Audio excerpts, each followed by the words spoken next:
So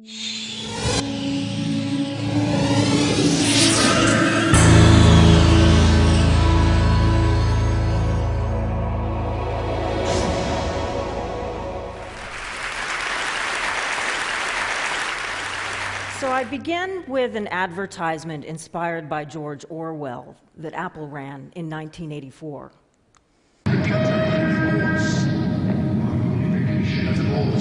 Is more powerful a weapon than any fleet or army on earth. We are one people, with one will, one resolve, one cause.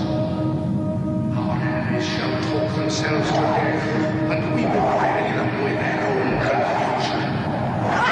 We shall prevail.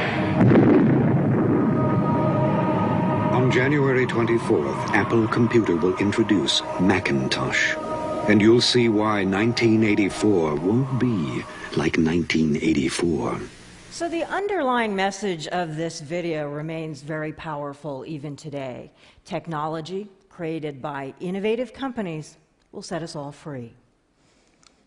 Fast forward more than 2 decades, Apple launches the iPhone in China and censors the Dalai Lama app, along with several other politically sensitive applications at the request of the Chinese government for its Chinese App Store.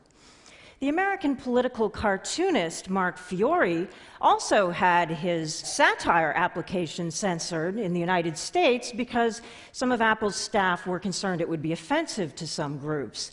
His app wasn't reinstated until he won the Pulitzer Prize.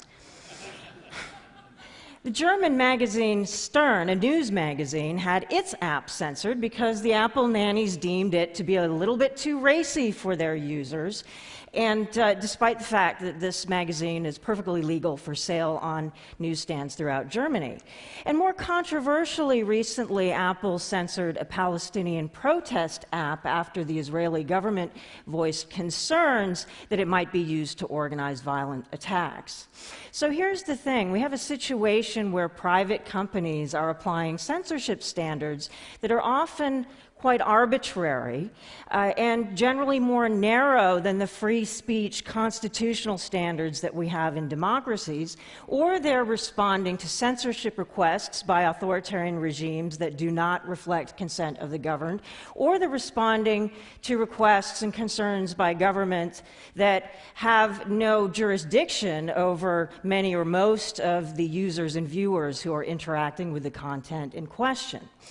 So here's the situation. In the pre-internet world, the sovereignty over our physical freedoms, or lack thereof, was controlled almost entirely by nation states. But now we have this new layer of private sovereignty in cyberspace, and their decisions about software coding, engineering, design, terms of service all act as a kind of law that shapes what we can and cannot do with our digital lives. And their sovereignties, cross-cutting, globally interlinked, can in some ways challenge the sovereignties of nation states in very exciting ways, but sometimes also act to project and extend it at a time when control over what people can and cannot do with information has more effect than ever on the exercise of power in our physical world. After all, even the leader of the free world needs a little help from the Sultan of Facebookistan if he wants to get reelected next year. And these platforms were certainly very helpful to activists in Tunisia and Egypt this past spring and beyond, as Wael Ghonim, the Google Egyptian executive by day, secret Facebook activist by night, famously said to CNN after Mubarak stepped down, "If you want to liberate a society, just give them the internet." But overthrowing a government is one thing, and building a stable democracy is a bit more complicated. On the left there is a photo taken by an Egyptian activist who was part of the storming of the Egyptian state security offices in March, and many of the agents shredded as many documents as they could and left them behind in piles, but some of the files were left behind intact, and activists, some of them, found their own surveillance dossiers full of transcripts of their email exchange exchanges, their cell phone text message exchanges, even Skype conversations. And one activist actually found a contract from a Western company for the sale of surveillance technology to the Egyptian security forces. And Egyptian activists are assuming that these technologies for surveillance are still being used by the transitional authorities running the networks there. And in Tunisia, censorship actually began to return in May, not nearly as extensively as under President Ben Ali, but you'll see here a block page of what happens when you try to reach certain Facebook pages and some other websites that the transitional authorities have determined might incite violence. In protest over this, blogger Slim Amamou, who had been jailed under Ben Ali and then became part of the transitional government after the revolution, he resigned in protest from the cabinet. But there's been a lot of debate in Tunisia about how to handle this kind of problem. In fact, on Twitter, there were a number of people who were supportive of the revolution who said, well, actually, you know, we do want democracy and free expression, but there is some kinds of speech that need to be off bounds because it's too violent and might be destabilizing for our democracy. But the problem is, how do you decide who is empowered to make these decisions? And how do you make sure that they do not abuse their power? As Riyad Gerfali, the veteran digital activist from Tunisia, remarked over this incident, before things were simple. You had the good guys on one side and the bad guys on the other. Today, things are a lot more subtle. Welcome to democracy, our Tunisian and Egyptian friends. The reality is that even in democratic societies today, we do not have good answers for how you balance the need for security and law enforcement on one hand and protection of civil liberties and free speech on the other in our digital networks. In fact, in the United States, whatever you may think of Julian Assange, even people who are not necessarily big fans of his are very concerned about the way in which the United States government and some companies have handled WikiLeaks. Amazon Web Hosting dropped WikiLeaks as a customer after receiving a complaint from U.S. Senator Joe Lieberman, despite the fact that WikiLeaks had not been charged, let alone convicted of any crime. So we assume that the internet is a border-busting technology, and this is a map of social networks worldwide, and certainly Facebook has conquered much of the world, which is either a good or a bad thing, depending on how you like the way Facebook manages its service. But borders do persist in some parts of cyberspace. In Brazil and Japan, it's for unique cultural and linguistic reasons. But if you look at China, Vietnam, and a number of the former Soviet states, what's happening there is more troubling. You have a situation where the relationship between government and local social networking companies is creating a situation where effectively the empowering potential of these platforms is being constrained because of these relationships between companies and government. Now, in China, you have the Great Firewall, as it's well known, that blocks Facebook and Twitter and now Google Plus and many of the other overseas websites. And that's done in part with the help from Western technology. But that's only half of the story.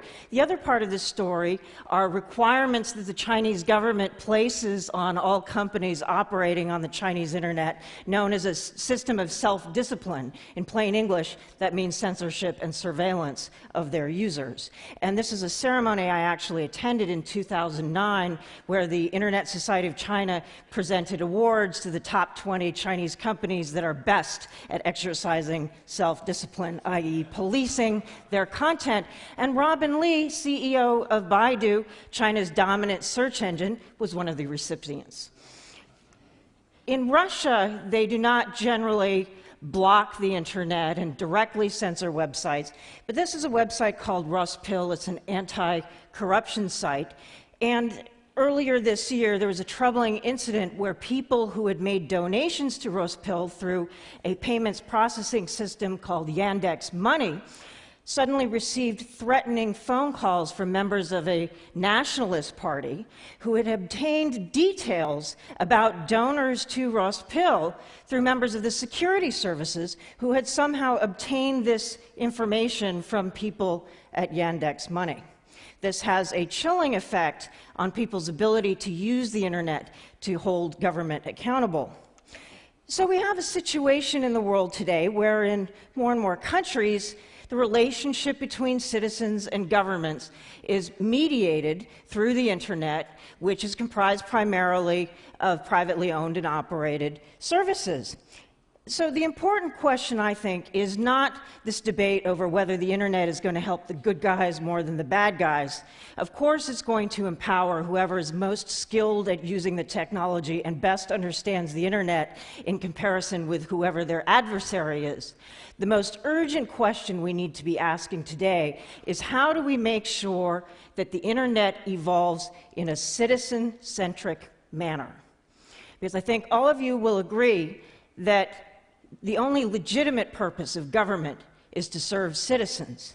And I would argue that the only legitimate purpose of technology is to improve our lives, not to manipulate or enslave us.